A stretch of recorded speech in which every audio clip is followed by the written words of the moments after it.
میں نے بریلویت کیوں چھوڑی؟ اس کی سب سے بڑی وجہ یہ السلام علیکم ورحمۃ اللہ وبرکاتہ۔ دوستو، ہم سب مسلمان ہیں اور ایمان رکھتے ہیں کہ نجات کا اصل ذریعہ اللہ کی کتاب قرآن کریم اور نبی کریم صلی اللہ علیہ وسلم کی سنت ہے، لیکن اکثر ایسا ہوتا ہے کہ ہم نے قرآن کو صرف تلاوت کی حد تک رکھا ہوا ہے۔ ہم پڑھتے ہیں، ثواب سمجھتے ہیں، مگر اس کو سمجھنے اور اس پر غور کرنے کی کوشش ہم کم کرتے ہیں۔ قرآن کہتا ہے، کیا وہ قرآن میں غور نہیں کرتے؟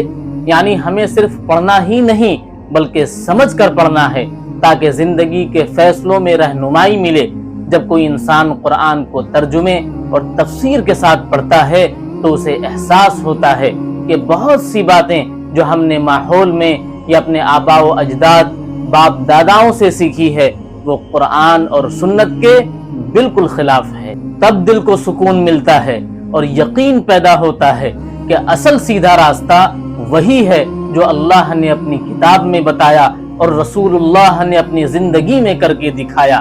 میری گزارش یہ ہے کہ آپ جس بھی مکتبی فکر سے تعلق رکھتے ہوں، سب سے پہلے قرآن کو ترجمے کے ساتھ پڑھیں اور علماء کی رہنمائی میں اس کی تفسیر سمجھیں، کیونکہ جب ہم براہ راست اللہ کی کتاب سے جڑتے ہیں تو ہمارا تعلق اللہ سے مضبوط ہو جاتا ہے، اور یہی سب سے بڑی دولت ہے۔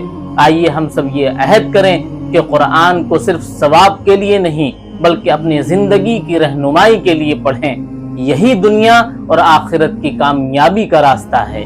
میں نے بریلویت کیوں چھوڑی؟ اس کی سب سے بڑی وجہ یہ تھی کہ میں نے صرف ایک جملہ سنا کہ نبی علیہ السلام سے بھی مانگنا حرام ہے، تو میں ڈر گیا کہ یار ساری زندگی تو ہم نے قبر پرستی کی ہے، بزرگوں کو مدد کے لیے پکارا ہے، ان بابوں کو ہم مدد کے لیے پکارتے تھے جو مر کے مٹی میں مل چکے ہیں، قبر میں جا چکے ہیں، اور نبی علیہ السلام سے مدد مانگنا حرام ہے۔